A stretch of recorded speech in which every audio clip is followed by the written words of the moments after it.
Hari ini merupakan hari sangat berharga untuk umat-umat yang percaya kepadanya.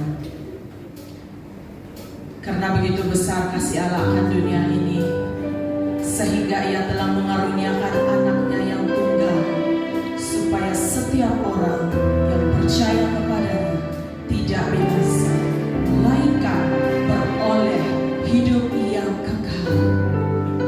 Kita bersyukur karena kemurahan Tuhan, karena kasih Tuhan yang begitu besar buat kita semua. Dia telah mati untuk kita semua. Dia sendiri memikul setiap dosa kita sebagai manusia.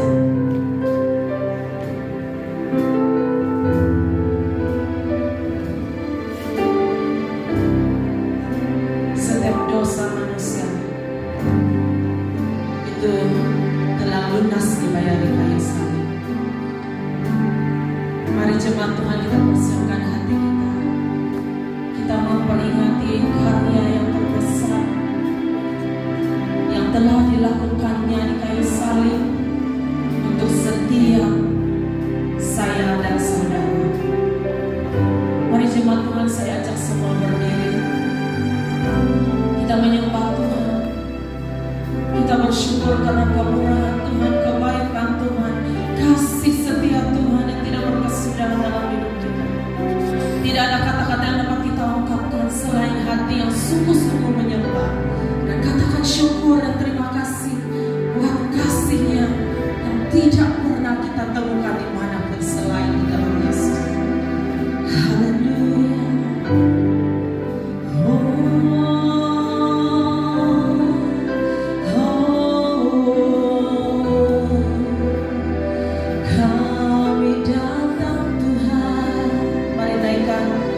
Ucapan syukur kita di hadapan Tuhan. Haleluya. Terima kasih Yesus, Kau sungguh amat baik. Terima kasih.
Yang selamatkanku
mulia kasih-Mu, Kau korbankan hidupku, curahkan darah-Mu sebagai ganti dosaku. Kau berikan harapan di dalam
hadiratmu, bawa persembahan ke tempatku. pujian ku naikkan, Pujian ku naikkan, sembahku berikan bagimu Allah yang mulia. kau layakkanku Menghampirimu, melihat tata kemuliaan-Mu Tuhan. Pujian ku naikkan, sembahku berikan bagimu Allah yang mulia.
Harapanku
Kami ada di dalam perlindungan Tuhan. Kami sungguh percaya kami ada dalam proteksi Tuhan. Terima kasih, terpuji nama-Mu ya Tuhan. Di kesempatan malam ini kami dapat bersama-sama meninggikan dan mengagungkan nama-Mu, karena Engkau Tuhan yang layak menerima pujian dan hormat dan kemuliaan. Terpujilah nama-Mu ya Tuhan. Ini doa yang kami naikkan, ini pujian syukur yang kami ungkapkan di dalam nama Yesus Kristus, Tuhan dan Penyelamat kami yang hidup. Mari jemaat Tuhan katakan bersama, amin. Mari kita tepuk tangan untuk kemuliaan nama Tuhan. Haleluya. Jemaat Tuhan, silakan duduk. Terima kasih untuk tim pujian dan penyembahan yang sudah memimpin kita dalam acara pada malam hari ini. Untuk waktu ini dan seterusnya saya serahkan kepada hamba Tuhan yang melayani kita dengan firman Tuhan. Jadi persilakan Pastor. Selamat malam, selamat bertemu dalam kasih Tuhan kepada seluruh jemaat. Saya bahagia yang dapat bersama-sama pada malam hari ini. Salam Paskah untuk kita semua, dan kita bersyukur kepada Tuhan karena kita sudah berada di kebaktian sesi pertama, yaitu Jumat Agung, dan puji Tuhan kita sangat percaya bahwa segala sesuatu yang berlaku ataupun segala sesuatu yang sudah kita kecapi selama ini sebenarnya kita seharusnya mengucap syukur karena berkat Tuhan, anugerah Tuhan yang luar biasa untuk kita memungkinkan kita hidup sampai pada hari ini, dan hidup yang bukan biasa-biasa. Kehidupan yang kita ada pada hari ini adalah hidup karena anugerah, dan di dalam anugerah itu penuh dengan berkat yang luar biasa yang melimpah dalam kehidupan kita. Nah, sebelum kita mendengarkan firman Tuhan yang kemungkinan singkat akan kita dengar, mari kita siapkan hati kita. Kita berdoa di hadapan Tuhan. Siapkan hatimu untuk mendengarkan firman Tuhan. Bapa di surga, kami bersyukur karena firman-Mu akan diberitakan malam ini. Biar firman-Mu ini mengambil tempat dalam hati dan seluruh kehidupan kami. Kami serahkan semuanya dalam tangan-Mu, hamba-Mu yang berdiri di depan ini ya Bapa. Kami percaya Tuhan juga telah mengurapi dia dan memberikan dia firman-Mu di mulutnya, sehingga apa yang dia katakan semuanya adalah berkat daripada firman-Mu. Di dalam nama Tuhan Yesus kami berdoa. Amin. Baik, sekali lagi saya ucapkan shalom. Selamat malam, selamat bertemu dalam kasih Tuhan kepada semua yang hadir pada malam hari ini. Tidak kira dari latar belakang apapun Anda yang hadir pada malam hari ini, tentunya kita ada satu perkara yang sama, yaitu kerinduan untuk datang kepada Tuhan. Amin. Kerinduan untuk mau menikmati apa yang Tuhan sudah sediakan untuk kita. Jadi pada malam hari ini bersempena dengan Jumat Agung ataupun hari di mana kita memperingati hari kematian Tuhan Yesus. Saya ingin membawa kita membaca satu petikan firman Tuhan yang terdapat di dalam Injil Yohanes pasal yang ke-19 ayat 28 sampai ayat yang ke-30. Yohanes 19 ayat 28 sampai ayat yang ke-30. Tulisan pekat hitam di atas, Yesus mati. Mari kita baca ayat ini. Saya baca dalam suara kedengaran, kalian iringi dalam bacaan masing-masing. Sesudah itu, karena Yesus tahu bahwa segala sesuatu telah selesai, berkatalah ia, supaya genaplah yang tertulis di dalam kitab suci, "Aku haus." Di situ ada suatu bekas penuh anggur asam, maka mereka mencucukkan bunga karang yang telah dicelupkan dalam anggur asam pada sebatang hisop, lalu menunjukkannya ke mulut Yesus. Sesudah Yesus meminum anggur asam itu, berkatalah ia, "Sudah selesai." Lalu ia menundukkan kepalanya dan menyerahkan nyawanya. Saudara yang dikasihi Tuhan, kita semua tahu tentang cerita ini.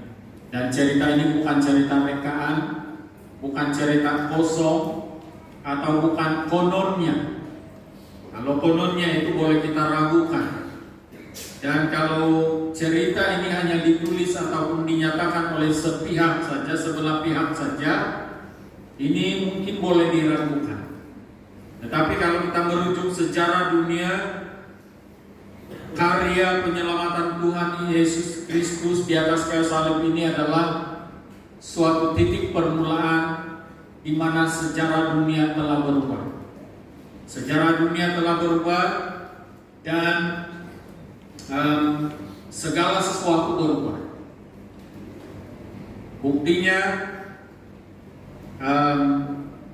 perkiraan bulan ataupun tahun pun itu berubah. Kalau sebelum itu memang dia sudah ada, tetapi itu telah berubah. Dan saudara dikasih Tuhan, saya tidak akan berbicara tentang hal-hal yang sedemikian pada malam hari ini, tapi saya ingin mengingatkan kita ataupun membawa kita mengingat kembali tentang makna pengorbanan Tuhan Yesus bagi saya dan saudara. Karena kadang-kadang hal ini kita lupa ataupun sengaja lupakan, ataupun kalau kita tidak lupa pun kita buat-buat lupa, ataupun kita langsung tidak menghargai tentang karya pengorbanan Tuhan Yesus bagi saya dan saudara. Kita harus ingat bahwa saya ada pada hari ini bukan karena kekuatan saya ada di sini pada hari ini bukan karena keberadaan saya, ataupun saya ada di sini pada hari ini bukan karena kepintaran untuk berbicara, walaupun itu adalah pemberian Tuhan, tetapi saya ada di sini pada hari ini karena kasih karunia Tuhan. Saya masih hidup pada hari ini karena kasih karunia Tuhan. Ada banyak perkara yang saya ingat tentang bagaimana Tuhan telah memulihkan, melepaskan dari segala cengkeraman kuasa-kuasa dunia ini. Saya percaya kita juga telah mengalaminya. Nah, saudara dikasih Tuhan, ini tertulis ketika kita melihat. Tapi sebelum itu saya ingin bukan rasa terganggu, tapi saya betul-betul dituntut untuk membawa jemaat untuk membacakan Yohanes pasal 3 ayat yang ke-16. Tidak payah paparkan di screen sana. Saya tahu kita semua hafal. Jadi malam ini kita dituntut untuk membacakan itu dan menghayati. Sebelum saya menyampaikan firman Tuhan ini, Yohanes pasal yang ketiga ayat yang ke-16. Jangan paparkan, saya mau uji ini jemaat. Mari kita membacanya dalam versi Indonesia. 1, 2, mulai. Yohanes pasal 3 ayat 16. Karena besar kasih Allah akan dunia ini, sehingga Ia telah mengaruniakan anaknya yang tunggal, Tuhan kita. Dan siapa yang percaya padanya tidak binasa, melainkan oleh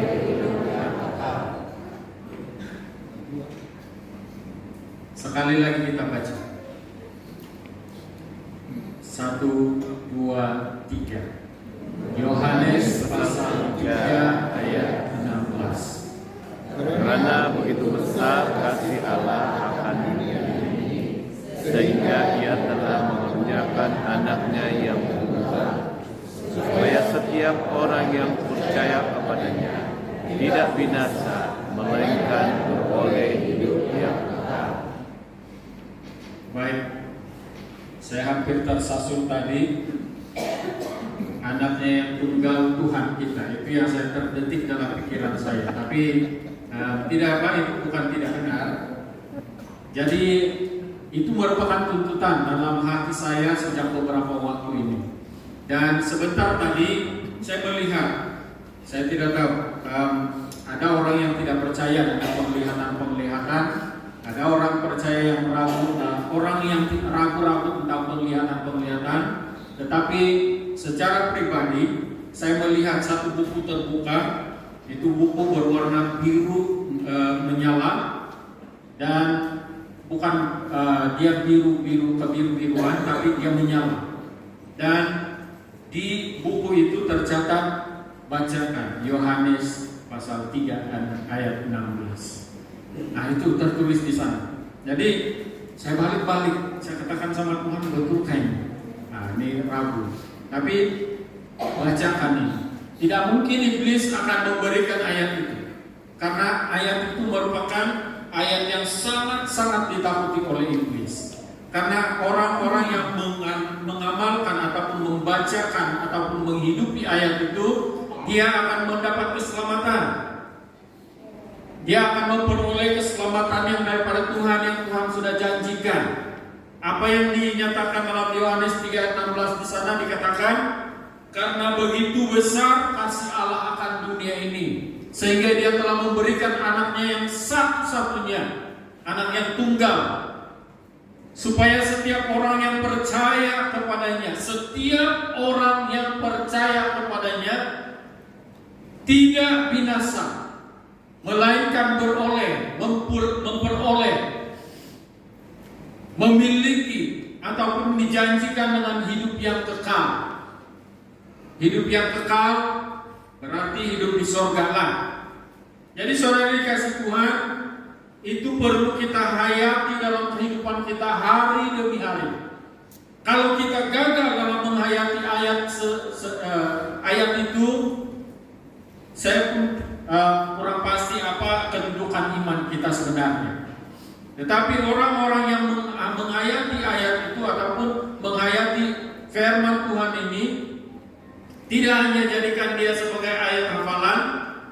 Orang yang akan senantiasa menghayati dan menghidupi ayat firman Tuhan ini, dia adalah orang yang tinggi pengharapannya, ataupun dia berada di level pengharapan yang terbaik. Nah saudara, kembali kepada ayat pembacaan kita sebentar tadi, Yesus mati. Perkataan Tuhan Yesus di sana ada dua perkataan Dia, yaitu aku haus dan sudah selesai. Itu dua perkataan yang Tuhan Yesus katakan, ungkapkan sebelum Dia menghembuskan nafasnya yang terakhir. Tapi saya lebih tertarik untuk membawa kita melihat perkataan sudah selesai. Karena apabila Tuhan Yesus mengatakan aku haus, Dia diberikan anggur asam. Anggur asam ini merupakan suatu keadaan ataupun suatu penghinaan sebenarnya terhadap Tuhan. Dia diberikan itu untuk memberikan dia dia diberikan melalui hisop. Hisop itu straw. Dia diberikan itu dan dia minum. Selepas itu dia katakan sudah selesai. Perkataan sudah selesai ini membawa arti yang begitu luar biasa, membawa arti yang begitu mendalam dalam kehidupan orang percaya ketika kita menghayatinya. Tetapi ketika kita hanya membaca sedemikian ayat itu begitu rupa saja, begitu saja, kita tidak akan mengerti ataupun kita tidak dapat melihat apa yang dikatakan ataupun apa yang dimaksudkan sudah selesai ini. Nah, saudara dikasih Tuhan, dalam perkataan bahasa aslinya dia membawa maksud menyelesaikan dengan sempurna. Tuhan Yesus telah menyempurnakan dengan menyelesaikan tugas itu, menyelesaikan dengan sempurna di hadapan Allah Bapa yang Maha Kuasa. Nah, perkataan ini memberi pengertian jelas bahwa penyelesaian yang Tuhan lakukan ataupun Tuhan menyelesaikan segala sesuatu itu dengan sempurna di atas kayu salib sebagai satu harapan untuk semua orang percaya sehingga orang percaya tidak akan tidak perlu takut lagi, tidak perlu gentar ataupun tidak perlu risau lagi tentang kehidupan. Nah, yang Tuhan Yesus Kristus telah selesaikan itu adalah menyempurnakan. Dia menyempurnakan kasih Bapa. Yang dikatakan dalam Yohanes pasal 3 ayat 16, ketika Tuhan Yesus lahir itu sudah dinyatakan bahwa inilah anak yang kukasihi. Dan karena begitu besar kasih Allah akan dunia ini, Dia berikan anaknya. Dan anak itulah yang menyelesaikan kasih Bapa itu untuk disempurnakan di atas kayu salib terhadap saya dan saudara. Dan itu yang perlu kita ingat. Dan istimewanya orang percaya. Kalau orang yang tidak percaya ataupun yang kurang percaya ataupun yang masih ragu-ragu, Anda perlu berusaha lagi untuk memiliki kehidupan sebagai orang percaya yang sungguh-sungguh, yang tidak ragu-ragu, supaya memperoleh apa yang dikatakan kasih yang sempurna daripada Bapa. Dan kita orang percaya ini akan menikmati suatu kebebasan dan menikmati berkat serta anugerah damai sejahtera karena hubungan dengan Tuhan itu sudah dipulihkan. Nah, Tuhan Yesus telah menyelesaikan untuk menanggung segala sesuatu yang harus kita tanggung, yang harus kita terima akibat daripada dosa kita. Dia selesaikan di atas kayu salib. Nah, saudara dikasih Tuhan, saya membawa kita untuk merenungkan apa yang Tuhan Yesus Kristus telah selesaikan. Dan saya beri tema renungan pada malam hari ini yaitu nilai kasih di salib. Nilai kasih di salib. Dalam beberapa waktu ini memang saya berdoa kepada Tuhan, saya tidak mau menangis lagi di hadapan-Mu. Bukan tidak mau menangis apa, saya seringkali menangis di hadapan Tuhan. Saya tidak mau bersedih Tuhan, sebab kematian-Mu di atas kayu salib. Sepatutnya itu menjadi kegembiraan bagi saya. Walaupun mungkin air mata saya akan keluar, saya katakan. Jadi nilai kasih di atas kayu salib. Kita perlu lihat itu. Kita perlu betul-betul hayati nilai kasih yang di atas kayu salib itu bagaimana. Ada 3 perkara ataupun ada 3 perkara yang perlu kita lihat, dan dalam 3 perkara itu masing-masing mungkin ada masing-masing mungkin ada 3 atau 2 poin dalam 3 perkara ini. Jadi kita perlu bersedia nilai kasih di atas salib. 3 perkara ini perlu kita ingat, perlu kita ingat selalu. Kita tahu ceritanya, tetapi kita tidak menghayatinya dengan sungguh-sungguh, sehingga iman ataupun kepercayaan kita kepada Tuhan itu begitu-begitu saja, ala kadar saja, tidak mendalam. Ketika kita menghadapi apapun situasi ataupun masalah-masalah, cabaran-cabaran dalam kehidupan kita itu, kita hanya hadapi itu dengan kekuatan kita. Kita kadang-kadang menghadapi itu dengan mengandalkan hal-hal yang lain. Walaupun kita sudah menjadi Kristen, walaupun kita sudah menjadi orang-orang percaya yang sungguh-sungguh, kelihatan sungguh-sungguh, tetapi bila kita ada penghayatan tentang nilai kasih Tuhan di salib, kita akan betul-betul dapat mengandalkan Tuhan. Kita akan betul-betul dapat memiliki ataupun merasakan, menikmati pimpinan Tuhan dalam kehidupan kita. Nah, yang pertama kita dapat melihat di sana bagaimana penderitaan itu adalah nilai kasih Tuhan untuk kita semua. Kita melihat penderitaan Tuhan Yesus, bagaimana Tuhan Yesus ketika dia berada ataupun ketika dia ditangkap, ketika dia dibawa, disesat dan sebagainya. Penderitaan itu sangat luar biasa. Karena kalau kita melihat saja ketika dia di Taman Getsemani ataupun dia sedang berdoa, apa yang terjadi? Dia sudah sebenarnya penderitaan dia itu sudah bermula sejak dia lahir. Ada penderitaan tertentu yang dia telah rasakan. Dia lahir di sebuah tempat yang sangat sederhana. Dia tidak lahir di hospital yang hospital di Raja. Dia tidak lahir di sana. Dia lahir di tempat yang sangat sederhana dan itu sangat luar biasa. Ketika dia sudah membesar, ketika dia dalam pelayanan, dia ditolak dari kalangan orang-orang tempatan kampungnya sendiri. Dia ditolak, itu suatu penderitaan. Dan selain daripada itu, dia juga dikecam, tidak diakui, tidak dianggap dan sebagainya dalam pelayanannya.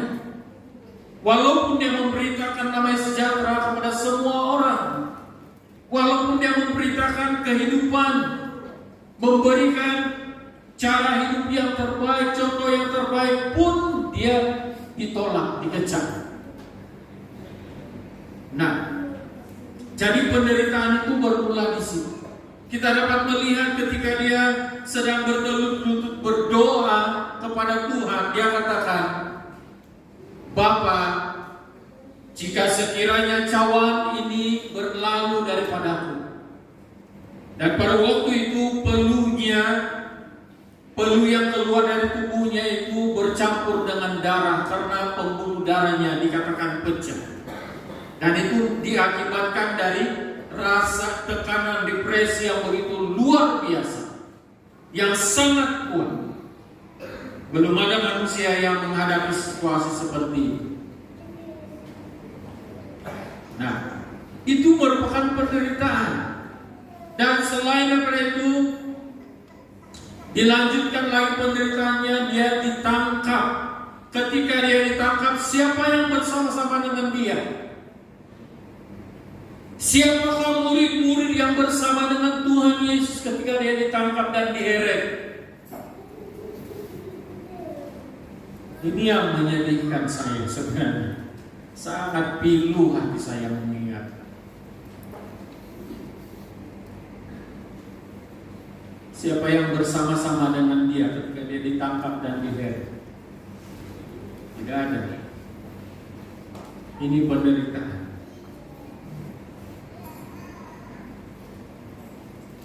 Dia ditinggalkan.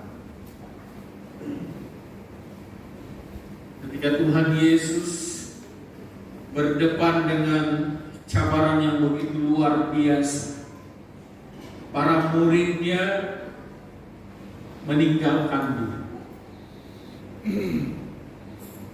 Saya sudah janji sama Tuhan, saya tidak mau menangis, tapi hal ini sangat menusuk hati saya. Murid-muridnya meninggalkan dia, dan itu suatu penderitaan. Suatu penderitaan, saudara yang dikasih Tuhan.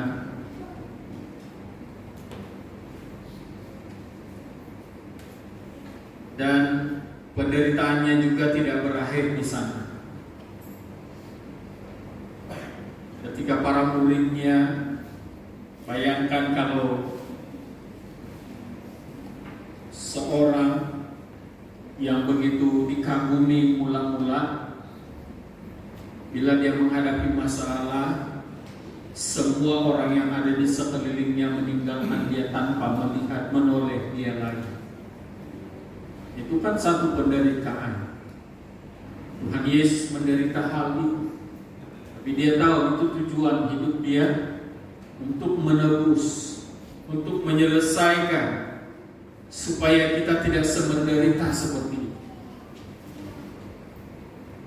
Dan yang paling menusuk hati lagi, ketika dia sudah tergantung di atas kayu salib, apa yang dia ungkapkan, apa yang dia teriakkan di hadapan Tuhan, Eloi, Eloi, lama sabachthani. Itu adalah perkataan yang paling sakit.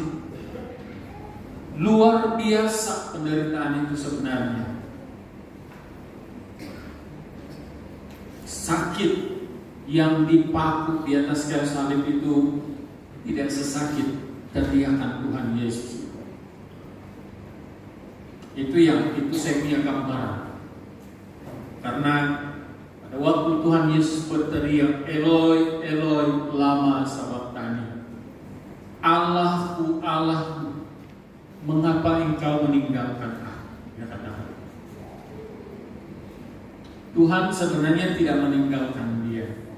Cuma Tuhan tidak dapat bersatu lagi dengan tubuh yang sedang menanggung dosa saya dan saudara. Tubuh Tuhan Yesus yang tergantung di atas kayu salib itu sangat menyakitkan mata Tuhan untuk melihat, karena dosa saya dan dosa saudara yang telah diselesaikan oleh Tuhan di atas kayu salib. Tapi Tuhan Yesus tetap menyelesaikan itu dalam dirinya sampai tuntas. Dia tidak mau benarkan lagi perkara ataupun dia tidak mau benarkan lagi penderitaan yang dialami olehnya, yang dialami semua orang karena akibat dosa. Dia tidak mau benarkan itu lagi berlaku atas diri saya dan diri saudara. Dia selesaikan itu di atas kayu salib. Inilah penderitaan. Selain daripada itu, sebelum dia disalib, waktu dia digiring, waktu dia dibawa untuk disalibkan, itu suatu penderitaan yang luar biasa lagi. Dia diludahi, dia dihina, dia dinafikan, dia tidak dianggap, dia ditinju dan sebagainya. Banyak penderitaan. Sampai waktu dia berada di atas kayu salib pun, salah seorang daripada orang jahat yang ada di tepinya berkata, orang lain engkau selamatkan, turunlah dan selamatkanlah kami. Itu hujatan. Sampai di sana pun dia masih tetap menerima hujatan. Dan itu mewakili hujatan yang seharusnya kena padanya. Saudara dikasih Tuhan, Tuhan Yesus telah selesaikan itu, dan demi Dia memastikan bahwa kita tidak akan berjalan sendirian lagi.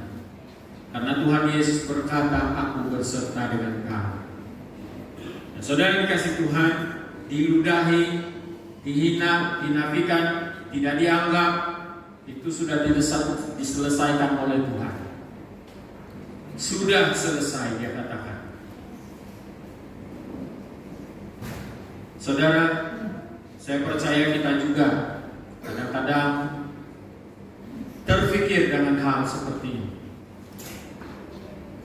Terpikir dengan hal seperti ini. Pertama tadi ditinggalkan. Yang kedua diludahi, dihina dan sebagainya. Kita menghadapi situasi seperti itu. Mungkin tidaklah sampai kita ini diludahi, ataupun mungkin ada orang yang pernah diludahi karena dia melakukan pelayanan. Itu saya tidak tahu, itu kamu saja yang tahu. Tetapi ditinggalkan, tidak dianggap, itu saya pernah alami dalam pelayanan. Saya sudah lakukan yang terbaik, akhirnya tidak dianggap dalam pelayanan. Itu sangat sakit. Tetapi saya tahu Tuhanku sudah menyelesaikan itu di atas kayu salib. Dan saya tidak perlu rasa sakit hati. Saya tidak perlu izinkan itu lagi berlaku menyakitkan hati saya. Karena saya tahu itu sudah Tuhan bawa di atas kayu salib dan diselesaikan. Nah, yang seterusnya yang menjadi penderitaan Tuhan Yesus ketika dia berjalan dalam perjalanan salib itu adalah pikul salib. Itu merupakan penderitaan yang alami oleh Tuhan Yesus ketika dia pikul salib itu bukan senang. Kita tahu bahwa salib itu memang berat, dan dalam kondisi tubuh yang begitu sangat sakit. Kesakitan ini dalam poin yang kedua akan saya ceritakan. Bukan saja sangat sakit, telinga dia juga senantiasa mendengar kabar-kabar yang tidak baik di kiri dan kanan, dan matanya juga sempat sekali melihat orang menghujat dia ketika dia sedang memikul salib. Itu merupakan penderitaan. Jadi kita juga kadang-kadang waktu kita memikul salib ataupun memikul pelayanan kita, memikul tanggung jawab kita sebagai orang percaya, kita juga seringkali diperhadapkan dengan situasi seperti itu. Tapi perlu ingat, jangan sakit hati, jangan hiraukan semuanya itu, karena semuanya itu sudah diselesaikan oleh Tuhan di atas kayu salib. Begitu juga dengan penghinaan, dinafikan, tidak dianggap, itu semua sudah diselesaikan oleh Tuhan di atas kayu salib. Saya tahu dalam pelayanan kita mungkin kita menghadapi situasi seperti ini. Dan kadang kita merasa kesepian, tidak ada orang yang support kita dalam pelayanan, tidak ada orang yang support kita dalam keluarga pun kadang-kadang tidak ada yang support. Tapi jangan gelisah, jangan risau, karena Tuhan Yesus sudah selesaikan itu di atas kayu salib. Berjalanlah sesuai dengan pimpinan Tuhan, karena Tuhan mengatakan, Aku beserta kamu. Nah, jadi ini yang perlu kita ingat. Itulah nilai kasih Tuhan di atas kayu salib, yaitu penderitaan. Dia tanggung penderitaan kita, dia angkat penderitaan kita, penderitaan secara ditinggalkan ataupun dihina, dan dia pikul salib, itu semua dia sudah tanggung. Dan tinggal kita berharap, percaya, dan menyerahkan hidup kita kepada Tuhan saja. Ini saja yang kita perlu lakukan. Baru kita lihat nilai, betapa bernilainya kasih Tuhan di atas kayu salib itu. Yang kedua, dapat melihat di sini nilai kasih Tuhan di atas kayu salib adalah kesakitan. Wah, tadi penderitaan karena ditinggalkan, penderitaan karena dihina dan tidak diakui, penderitaan karena pikul salib, dan sekarang nilai kasih Tuhan yang kita mau ingat selalu adalah kesakitan. Kesakitan karena apa? Mahkota dulu. Tuhan Yesus kita tahu bahwa ketika dia diangkat ataupun ditangkap, dia diberikan mahkota duri sebagai suatu penghinaan juga kepada dia. Mahkota duri itu telah diberikan kepada dia, dan bukan senang, bukan enak untuk memakai mahkota duri. Bukan mahkota dewa. Kalau mahkota dewa ya, tetapi ini mahkota duri yang bila dimasukkan di kepala Tuhan Yesus itu pastinya tertancap dan mengeluarkan darah. Sangat-sangat luar biasa kesakitan dia. Kesakitan yang kedua yang dia alami juga adalah dicambuk atau dipukul, ditinju. Beberapa kali dia ditinju, ditumbuk maksud dia, kepalanya ditutup dan dia dipukul. Bukan itu saja, dia telah dicambuk, dan cambuk yang digunakan untuk mencambuknya itu bukan cambuk biasa, dan itu telah mengiat dia punya kulit sampai isinya. Itu karena dosa saya dan dosa saudara. Bukan itu saja, dia dipaku di atas kayu salib. Kedua belah tangannya dan kakinya telah dipaku, dan itu telah mengalirkan darah yang begitu banyak. Kalau yang ditolak ditombak itu mengesahkan, supaya mengesahkan kematiannya, supaya dia tidak dikatakan mengelirukan, sejarah yang mengelirukan. Tetapi dia telah ditombak setelah dia menyerahkan nyawanya kepada Tuhan Allah Bapa di surga. Nah, 3 perkara ini yang seringkali saya ingat dalam kehidupan saya secara pribadi. Kalau dulu saya suka ada tiga batang paku yang selalu saya simpan, bukan menjadi senjata tetapi saya simpan di dalam laci pejabat saya. Saya seringkali melihat paku 6 inci inilah yang telah tertancap di tangan Tuhan Yesus dan di kaki Tuhan Yesus, yang membuatkan dia telah menanggung segala dosa saya, kelemahan saya. Mahkota duri yang begitu sakit dia pakai untuk menanggung segala kelalaian saya, segala kelemahan saya. Dan itu perlu kita ingat selalu. Penderitaan Tuhan Yesus, kesakitan Tuhan Yesus, ketika dia dicambuk juga itu satu pukulan yang begitu luar biasa bagi saya. Sedangkan kalau dirotan dengan rotan yang biasa saja pun itu sudah berteriak. Tapi Tuhan Yesus dicambuk dengan tali 3 lembar, tali kulit yang 3 lembar, dan sebanyak lebih dari 60 kali dia dicambuk. Dan di ujung cambuk itu kita tahu bahwa di setiap tali 3 lembar itu ada besi ataupun timah yang ujungnya ada tajam. Dan itu mengikat kulit dia, sangat luar biasa. Dan itu saja dia dipukul, dia ditinju dan sebagainya. Itu adalah penderitaan yang sangat sakit.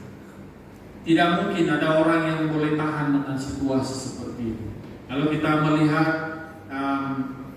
The Passion of Christ, itu bagi saya setiap kali saya melihat itu sangat-sangat menusuk dalam hati saya, membuatkan saya sangat kesian terhadap pribadi tersebut. Tapi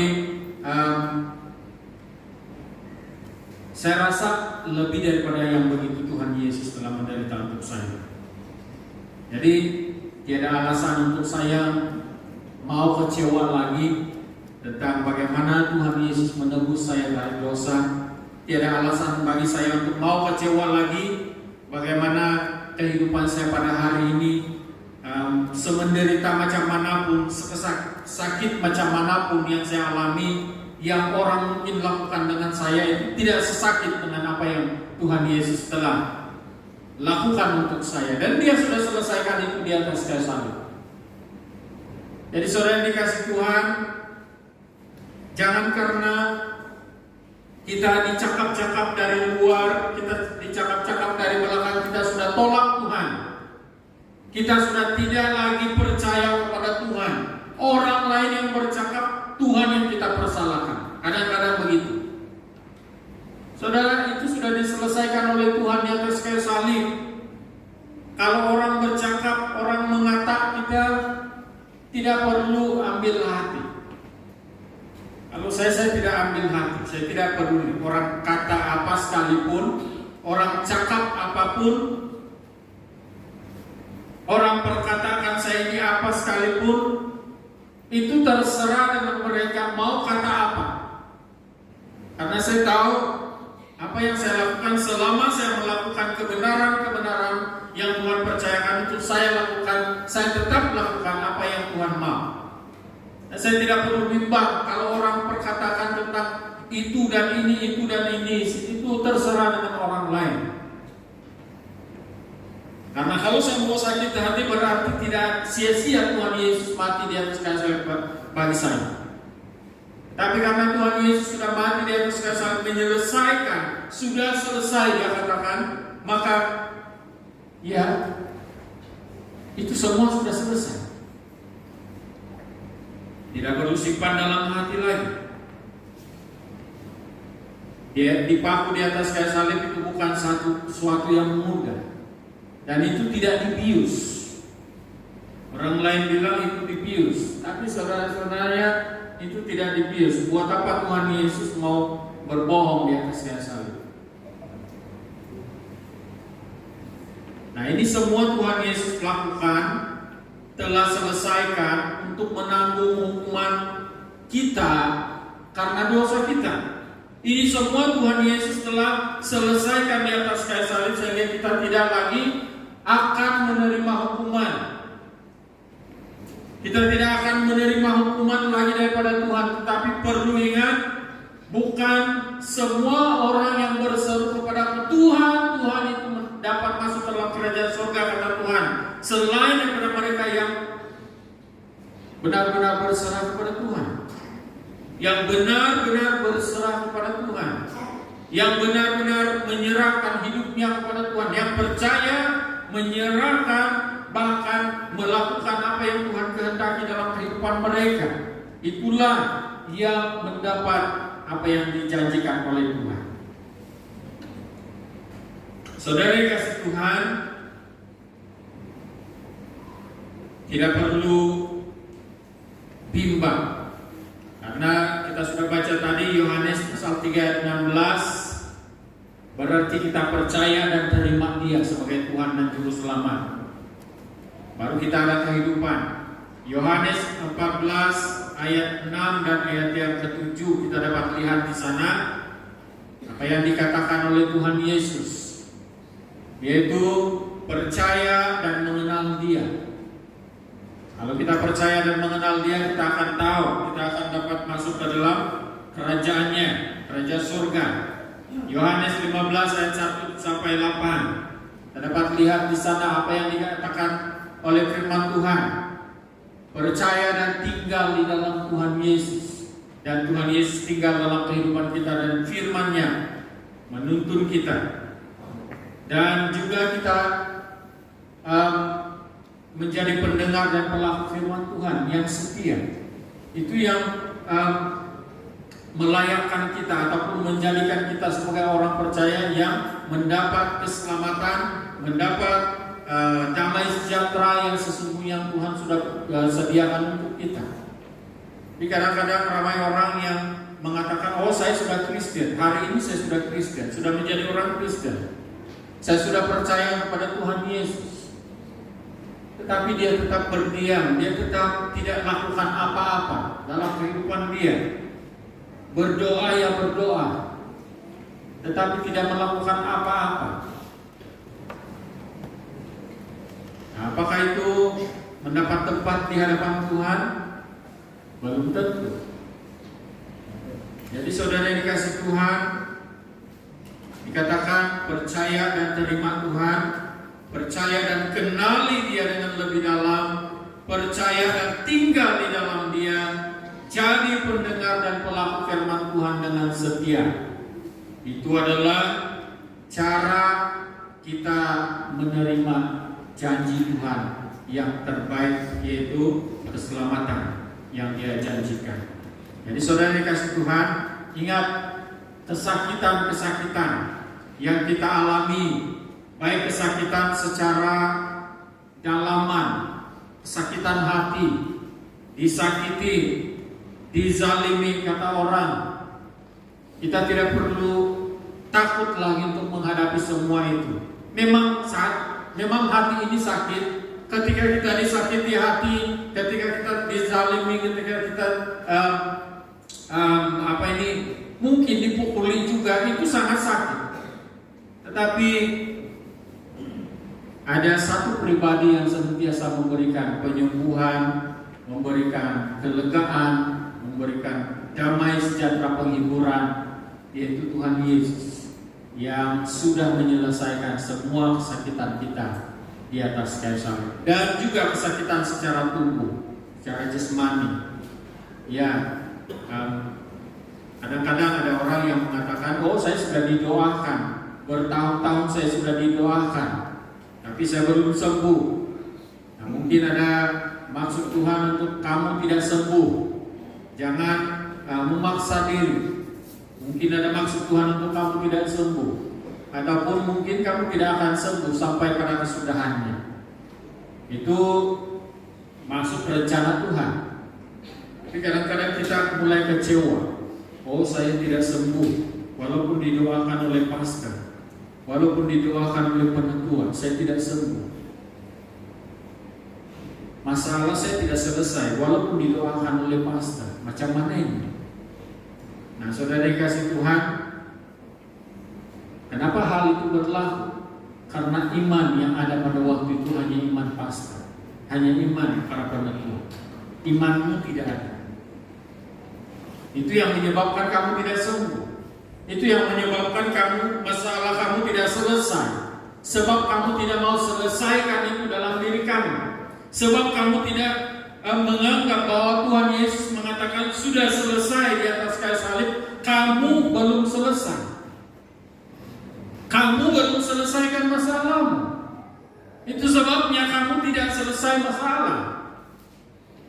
Dan akhirnya yang dipersalahkan itu pastor, penetua, tiada kuasa Tuhan. Akhirnya yang dipersalahkan itu adalah Tuhan. Tuhan, saya sudah berdoa tapi engkau tidak sembuhkan.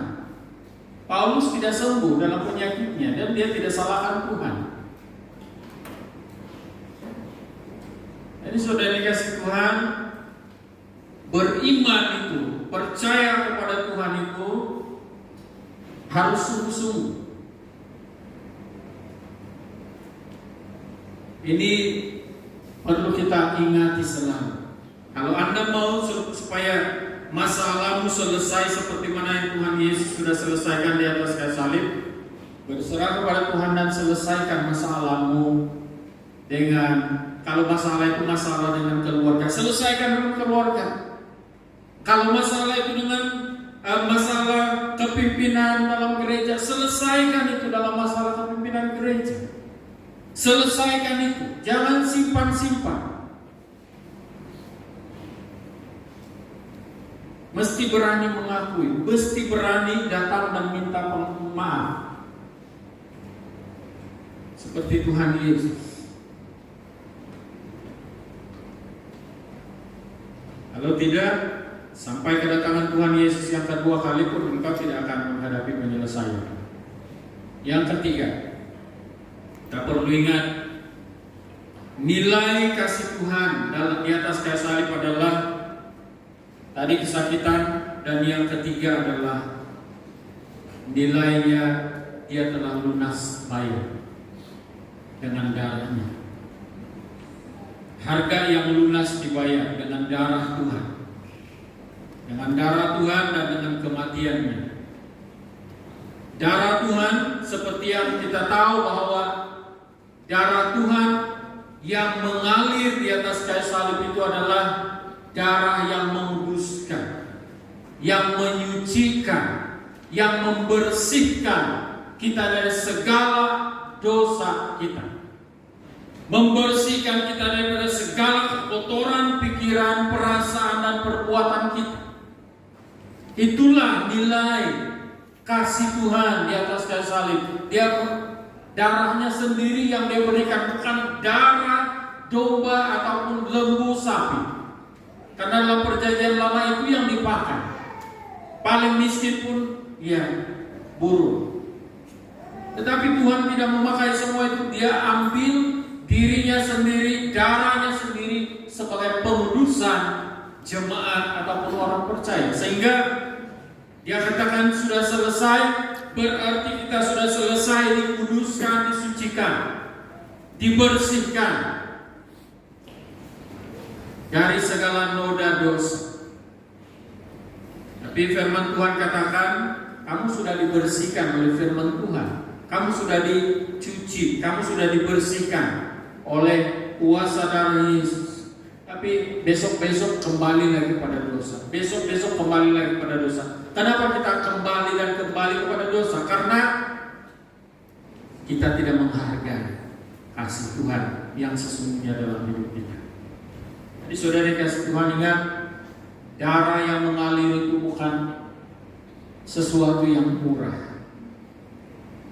Darah itu merupakan yang termahal Sekarang derma darah pun itu sangat mahal di hospital. Apalagi darah Kristus. Darah Kristus yang suci dan menyuci kami. Ramai orang yang tidak mengalami pengudusan dalam kehidupan dia karena dia tidak sesungguhnya terima mengakui darah Yesus dalam kehidupan dia. Yang kedua, di sana harga yang lunas dibayar adalah tentang kematian Tuhan. Dan kalau kita melihat kematian Tuhan Yesus ini adalah sesuatu yang mengakhiri. Mati berarti sudah berakhir. Mati sudah berakhir, artinya sudah berakhir. Kalau kita mati pun, dalam jasad kita ini mati pun, itu sudah berakhir.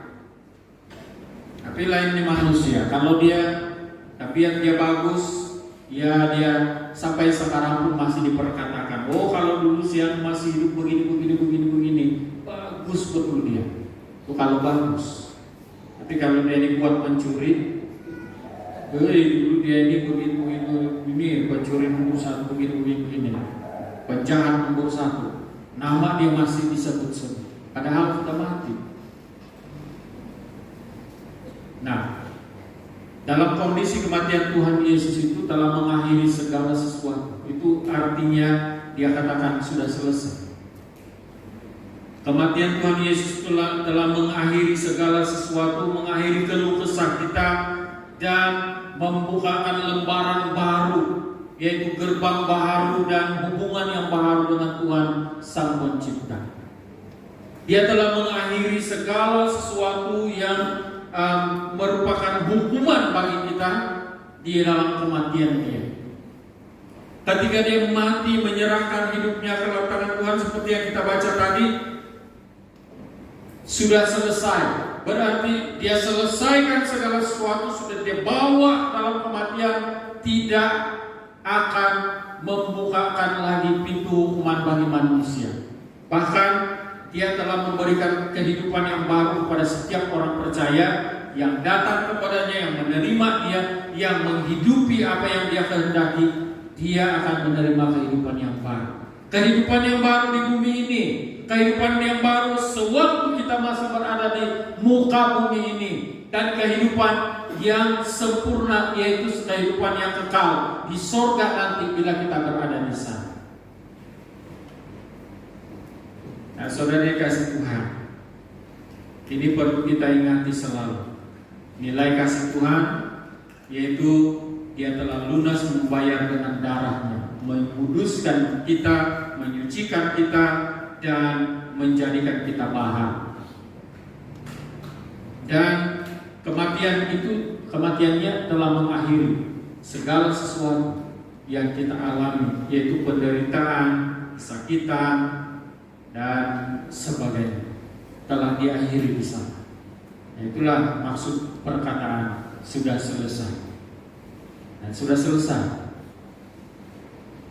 Kalau sudah selesai, jangan lagi timbulkan yang baru. Kita hanya jalani kehidupan yang baru bersama dengan Tuhan. Kalau sudah selesai masalah ini, jangan timbulkan yang baru, masalah yang baru lagi. Kalau sudah selesai dosa ini, jangan timbulkan dosa yang baru lagi. Kalau sudah selesai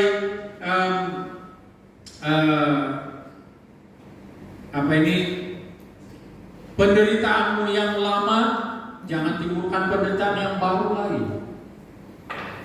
Jalani hidupmu bersama dengan Tuhan. Itulah kuncinya. Jalani hidupmu bersama dengan Tuhan.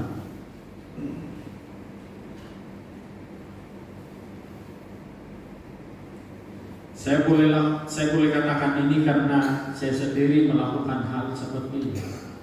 Saya jalani hidup yang baru bersama dengan Tuhan. Walaupun banyak kecaman, tapi saya tidak hiraukan kecaman. Malah di usia yang tua ini, di usia yang emas ini, saya katakan sama Tuhan, saya sudah bersedia untuk menghadapi apapun cabaran yang saya akan hadapi di hadapan dalam kehidupan saya. Saya tidak akan takut karena saya tahu Tuhan Yesus beserta. Kalau dulu masih muda-muda, Asal sakit-sakit sedikit saya katakan Tuhan masih kecil, saya punya anak. Itu takut lagi itu. Tapi sekarang bukan berarti saya tidak mengasihi istri dan anak, bukan berarti saya tidak sayang mereka, tapi saya sudah katakan saya bersedia untuk menghadapi cabaran apapun. Dalam pelayanan, dalam apapun situasi, saya bersedia. Ini janji saya secara pribadi di hadapan Tuhan. Jadi saudara dikasih Tuhan, kenapa saya berjanji begitu? Karena saya tahu Tuhan Yesus sudah lunas membayarnya, sudah selesaikan itu di atas kayu salib. Dan kalau Tuhan izinkan saya untuk hidup 30 tahun lagi, itu puji Tuhan. Saya akan jalani kehidupan itu bersama dengan Tuhan. Mari kita tunduk kepala, karena pemberitaan ini pun sudah selesai. Mari kita berdoa. Segala pujian, hormat, dan kemuliaan kami naikkan kepadamu Bapa. Kami tahu Tuhan bahwa setiap hamba-Mu yang sudah mendengar, ada poin-poin tertentu yang Kau telah lakukan, letakkan dalam hati mereka. Dan poin itu sangat penting ya Tuhan, untuk bercambah dalam kehidupan kami, menjadi panduan, menjadi panutan kami setiap hari, setiap waktu dalam hidup kami. Kami percaya Tuhan bahwa kami tidak berjalan sendirian, tetapi Tuhan menyertai kami. Kami bersyukur ya Bapa, karena segala penderitaan kami, segala kesakitan kami, segala hutang dosa kami telah lunas dibayar. Dan Tuhan telah membawa itu, mengakhiri itu dalam kematiannya. Kami meyakini Bapa bahwa dalam perjalanan kami, dalam kehidupan kami ini ya Bapa, kami tidak sendirian berjalan. Engkau senantiasa peka terhadap keperluan kami. Pada malam hari ini pun Tuhan, ada di antara anak-anak-Mu ini yang sangat memerlukan Engkau, pertolongan-Mu. Kami berdoa Tuhan, kami serahkan semua anak-anak-Mu yang ada dalam ruangan ini, apapun pergumulan mereka. Kami berdoa supaya mereka mengingat bahwa Tuhan Yesus telah menyelesaikan hal-hal problema ini dalam kehidupan mereka di atas kayu salib. Dan biarlah mereka mendapat kehidupan yang baru, cara hidup yang baru, cara berkeluarga yang baru, dan cara mengasihi yang baru yang daripada Tuhan sendiri. Terima kasih Tuhan. Di dalam nama Tuhan Yesus kami berdoa dan mengucap syukur. Haleluya. Amin. Terima kasih untuk perhatian semua. Tuhan memberkati.